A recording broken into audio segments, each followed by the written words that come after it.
Hello and welcome to today's video. Today, reviewing a pen from Leonardo.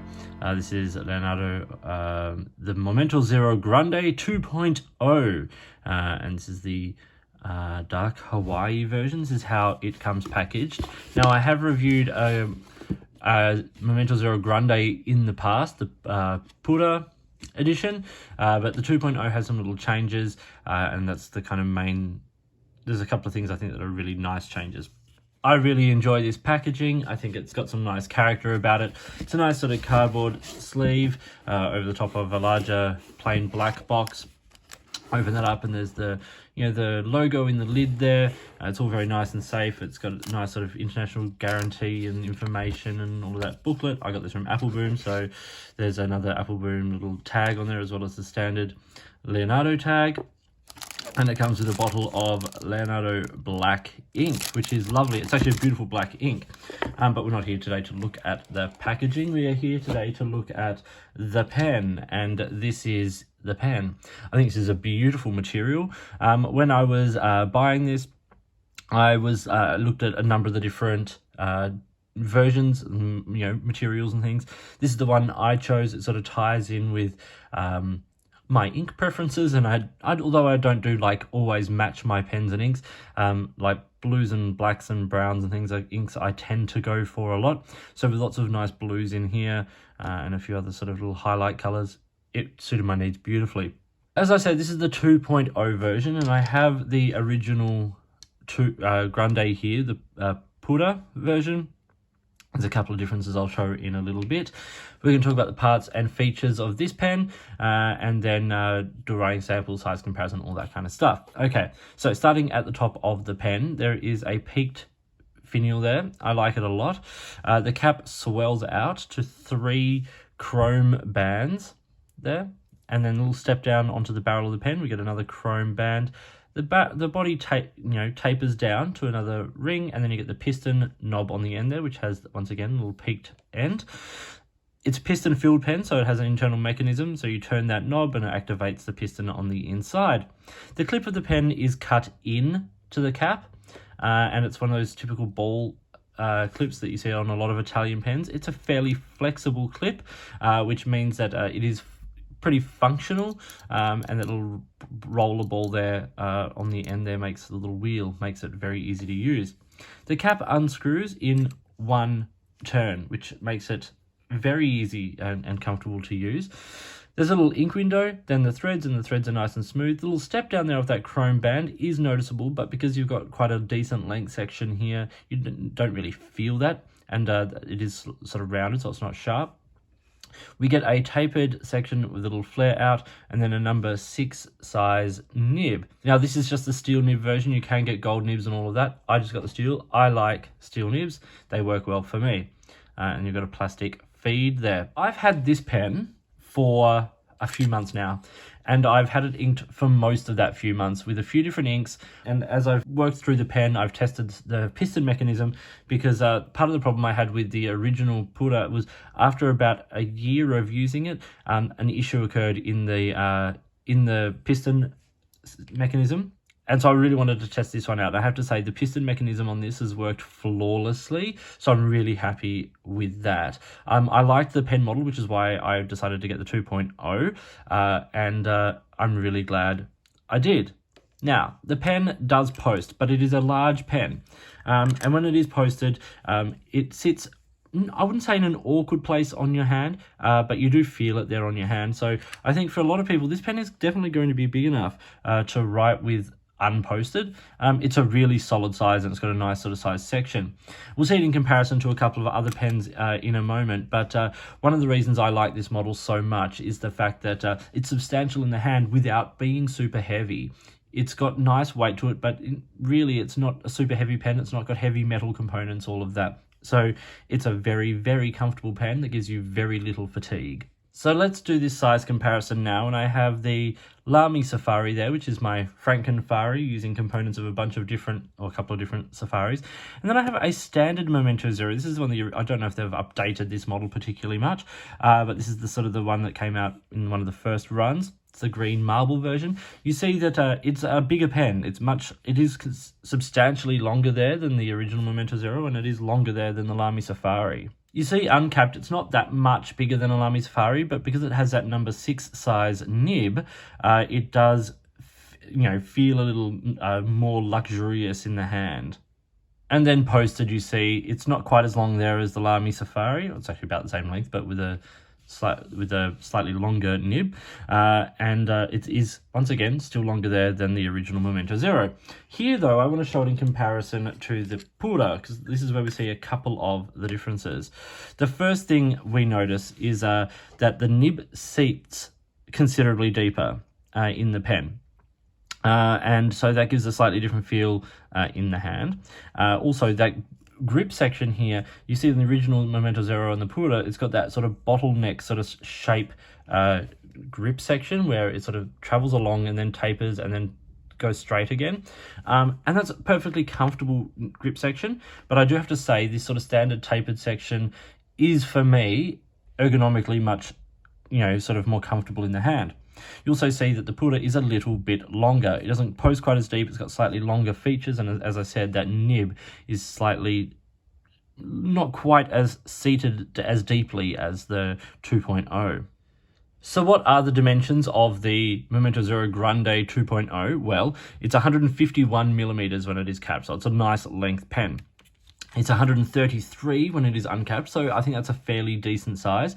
I think, as I said, you'd struggle to find anyone who's going to find this particularly uncomfortable unposted to write with. Posted, it's 169, so it's a pretty decent length. It has a grip section that ranges from about 11 to 12 millimeters in the middle sort of grip section part of it, so it's a fairly girthy section. And the widest point on the pen, which is around the center of the cap band there, is about 16 millimeters. So if you're getting pen cases, if you want to make sure that fits, that's the kind of size that you're going to be looking at.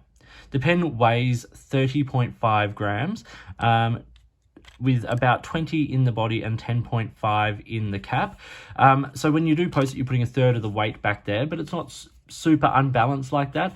My main issue with this is where, in my hand, is where this cap sits, and you see that there's like a little ridge and then a second ridge on the cap there, and it's actually that first ridge it's got like just a little more of a sharper, it's not sharp, but it's a stronger angle definitely on your hand, and you definitely feel that on the webbing. So as I said, I write with this unposted. Now, as I said, this is a piston filling pen, so no cartridge converter, nothing like that. Internal piston filling pen with a capacity of 1.5 milliliters of ink. So not a huge capacity for a piston filler. Most sort of decent size converters will hold about 0.9 of a mil. So you're getting considerably more than a converter, but not as much as some other piston filling pens on the market. So how much does this pen cost? Well, Leonardo produce sort of that mid-range luxury pen. They're definitely on the pricier end, but not sort of as pricey as, pens made, limited edition pens and things like that. I should say, it is a numbered edition, and on the back of the cap you get Leonardo and the number. So as I said, I bought this from Appleboom Pennon, but if you go by the prices on the Leonardo website, it is €216. It's sort of getting up there for a steel nib pen, but it is a piston filler, and for extra you can get a lot of these pens with gold nibs, so just things to keep in mind. Time for a writing sample now, and we have I'll just say Leonardo Momento Zero Grande 2.0. As I said, this is the dark Hawaii material, and I have this with a steel number 6 medium nib. Now, I'm not sure, I I initially thought that Leonardo used Bock nibs, but I'm not entirely sure. This one feels like a Yovo. It's sort of got a bit of some of the styling of a Yovo. So yes, more information about that I'll try and include in the, I'll put a caption over that. Okay, so the writing sample.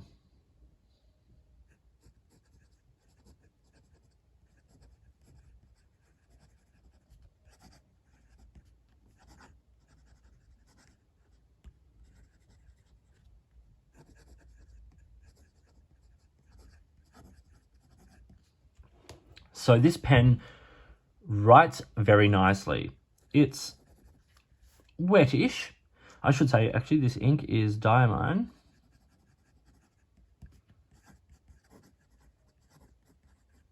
Oxford Blue.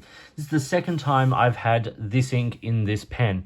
I've had it inked with a number of inks, a couple of blues, I think Diamine Kensington Blue and Waterman Serenity Blue, as well as I think Lamy Black, and now 2 fills of Diamine Oxford Blue.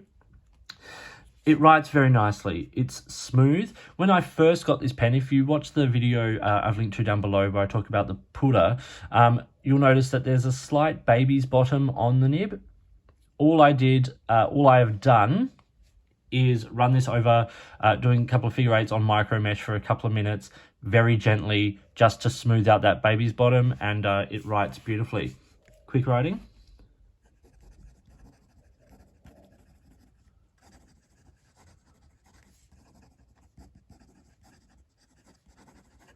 Keeps up very, very well. Reverse writing. Actually, that's quite smooth, but it's a little dry and it's a much thinner line, but if that might be why you do reverse writing. It is not a flex nib. Do not push these nibs. You know, it writes well, it writes wet. It's now very consistent after I, you know, sort of just got rid of that baby's bottom, and that was fine. I have no problem doing that, particularly on a steel nib. It doesn't take any real, you know, expertise. You know, I've done a bit of nib tuning and, you know, grinding myself, but just a couple of figure eights on some, you know, very, you know, you can buy micro mesh paper for that purpose. And it, you know, clears it up very, very quickly and simply. And now I have a pen that writes beautifully, consistently. I have to say it enjoys this ink a lot. A lot of pens do. It's one of those inks that I know I can use for just about any pen to get a real sense of it. And yeah, this one, it enjoys this one a lot. Okay, so what are the pros and cons of the Leonardo Momento Zero Grande 2.0 in this dark Hawaii material? Well, firstly, as I said, I had to get rid of a slight baby's bottom on the nib. That's not super uncommon. A lot of nibs that are highly polished end up with that. Basically, that's just where, if you're looking at the nib like that way, you know, straight down onto the nib, the tines should sort of meet kind of like this, flat on the paper. But baby's bottom is where they kind of just have a little gap there. So where the ink is coming out isn't quite meeting the paper. And so just a little bit of smoothing that out just takes out some of those internal rounded edges, and leaves you with a very smooth and good flowing fountain pen writing experience. But really, it's hard to find faults in this pen. It's a model that has been revised and improved upon. But if I'm nitpicking, I would say, as I think I said in the dimensions portion of the video, when it is posted, it's quite long, and you are putting a little bit of extra weight there on the back, so the balance might not be the best for everyone's hand. And also, like, just from my own personal perspective, is that it's hard to get the material to kind of line up. I know it's not designed to, but like if those just were a couple more millimeters in line, those brown lines there, that would be very nice, because, you know, occasionally little bits of it almost line up. But that's nitpicking stuff. There are so many pros with this pen. Firstly, the ink window, and you know, any pen that is a piston filler, I think they should work out a way of making an ink window, or at least some way of viewing how much ink you have in that pen. Because this, as you can see now, like it's not running low, but you can see the ink, you know, sort of moving around through that ink window, and that gives you a great idea of how much ink you actually have left, so you do not run out when you're going to need some ink. I like the size of this pen. I think it's got a great width in the hand, and the length of the pen is nice. And because of that size and that weight, you do not get fatigue writing with this pen. It's really very nice. I really like the piston mechanism. I think it's smooth. It works well. As I said, I had an issue with the previous one because basically what happened is there's a little sleeve. I now fill this with a syringe. So there's a little sleeve that runs down the length of the barrel here on the inside, and that's what the piston runs up and down in because it's not a parallel body. There somewhere in here, it's come apart or it's split, and so you're not getting any suction on the piston mechanism. There's an air leak somewhere, and so I wasn't able to draw ink up into the pen. I just love how that pen writes. It writes so beautifully, and that's what I'm finding with this pen now as well. It's beautiful writer, but this piston mechanism works really, really well. I love the sort of classic Italian style design of this pen. Simple features like the peaked finials there and the little wheel clip. I really enjoy those elements of the pen. I love that when I think of Italian pens, those are kinds of classic design elements I think of, and it's what makes this pen feel traditional in so many ways. I love the fact that they changed the section. While I didn't have an issue with that sort of bottleneck style section on the previous model, I really like this. This is a real Goldilocks zone for me in terms of the shape of the pen. And then I just have to say, I love this material. Like the differences in like that sort of more brown sort of acrylic resin and stuff, and the blues and that chatoyance and the glimmer of it, and the quality of the polish and the workmanship is just beautiful. And then combining this with chrome trim, it's a beautiful, beautiful pen. So there is a whole lot to love here about the Leonardo Momento Zero Grande 2.0. So I hope you found this video interesting and useful. Please like and subscribe, hit the notifications button if you'd like to stay in touch, or you can drop me an email. All of that's listed down below. If you've got products you think I should be looking at, or if there is a way you would like to support my channel, I would really love to hear from you. It's your support that makes this channel possible, and things like the ad revenue from YouTube help me buy pens like this so I can share them with you. So your support absolutely helps me keep making these videos for you. So yeah, thank you for watching. Enjoy your pens, enjoy writing, and I'll talk to you soon.